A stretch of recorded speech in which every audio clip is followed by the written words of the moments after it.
नमस्कार मित्रांनो, मी किशोर माले स्वागत करतोय तुमचं टेक्निकल किशोर या चॅनलवर। मित्रांनो, राज्य सरकारने आशा सेविका आणि गट सेविका यांच्याबाबत एक मोठा निर्णय घेतलेला आहे। तुम्हाला माहिती आहे की राज्यात जे आशा सेविका आणि गट सेविका आहेत यांना फील्ड वर्क असतो, त्यांना घरोघरी जाऊन राज्य सरकारच्या ज्या योजना असतात त्या पोहोचाव्या लागतात किंवा राज्य सरकारचा काही सर्वे राहिला तर तेही काम त्यांना करावं लागतं। परंतु अशा गोष्टी करताना त्यांना कुठेतरी फिरावं लागतं आणि फिरता फिरता त्यांचे कुठे ॲक्सिडेंट वगैरेही होत असतात, म्हणून त्यांना जीवही गमावा लागतो किंवा अपंगत्वही त्यांना या जॉब करताना किंवा फील्ड वर्क करताना येत असतो। परंतु राज्य सरकारने ही गोष्टीची आता दखल घेतलेली, त्यांना अनुदान देण्याचं राज्य सरकारने ठरवलेले।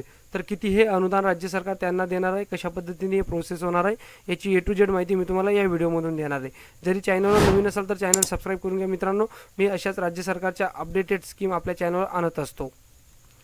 तर बघा, हा तो जे आहे काय म्हणतंय राज्य सरकार, तर राष्ट्रीय आरोग्य अभियानांतर्गत कार्यरत अशा स्वयंसेविका व गटप्रवर्तक यांना सानुग्रह अनुदान लागू करण्याबाबत राज्य सरकारचा JR 26 ऑगस्ट रोजी प्रसिद्ध झालेला आहे। तर मित्रांनो, राज्य सरकारने JR मध्ये काय म्हटलंय, तर आरोग्य यंत्रणा, सेवाभावी संस्था व ग्रामस्थ समाजातील अन्य घटक यामध्ये आरोग्य संदर्भात जागरूकता, सुसंवाद, समन्वय, प्रोत्साहन निर्माण करण्याच्या दृष्टीने आशा स्वयंसेविका व गटप्रवर्तक म्हणून महत्त्वपूर्ण सामाजिक दुवा म्हणून कार्यरत असतात।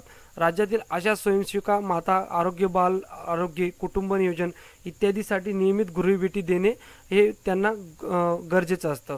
म्हणून रुग्णांना प्राथमिक आरोग्य केंद्र व ग्रामीण रुग्णालय, उपजिल्हा रुग्णालय, जिल्हा रुग्णालय येथे संदर्भित करणे अशा प्रकारची कर्तव्ये बजावीत लागतात।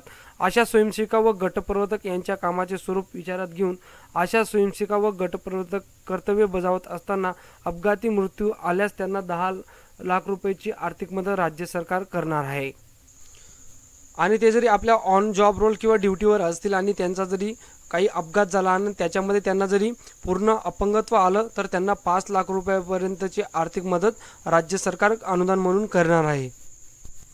तर बघा मित्रांनो, कशा पद्धतीने ही प्रोसेस होणार, तर राज्य सरकार JR मध्ये काय म्हणतं, आशा स्वयंसेविका व गटप्रवर्तक यांना सानुग्रह अनुदान लागू करण्याचं प्रतिवर्ष अंदाजित रक्कम 1,05 लाख रुपये इतका निधी मंजूर करण्यात येणार आहे। त्यानंतर प्रस्तावित वाढ ही 1 एप्रिल 2024 पासून लागू करण्यास मान्यता देण्यात येणार आहे। यासाठी आवश्यक असणारा निधी आगामी अधिवेशनात व पुरवणी मागणीद्वारे उपलब्ध करून देण्याची मान्यता राज्य सरकार देत आहे।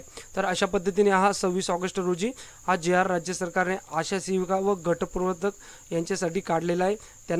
त्यांना ऑन रोल जॉबमध्ये जरी काय झालं, ॲक्सिडेंट झालं किंवा ॲक्सिडेंटमध्ये त्यांना प्राण गमावं लागलं तर त्यांच्या परिवारास त्यांना 10 लाख रुपयेपर्यंतची आर्थिक मदत राज्य सरकार देणार आहे। त्यानंतर त्यांना जरी आपली ड्युटी करताना ॲक्सिडेंट झाला आणि त्यांच्यामध्ये त्यांचं अपंगत्व आलं, ते काम करू शकत नाही पुन्हा, तर अशा गोष्टीमध्ये ते राज्य सरकार 5 लाख रुपयेपर्यंतची आर्थिक मदत त्यांना करणार आहे। तर आशा सेविकांसाठी ही मोठी गोष्ट आहे की केव्हाची मागणी ही आशा सेविका आणि गटप्रवर्तक हे सेविका या करत होतात राज्य सरकारकडे, परंतु राज्य सरकारने अखेर आता याबाबत मान्यता दिलेली आणि त्याबाबत JR प्रसिद्ध झालेला आहे।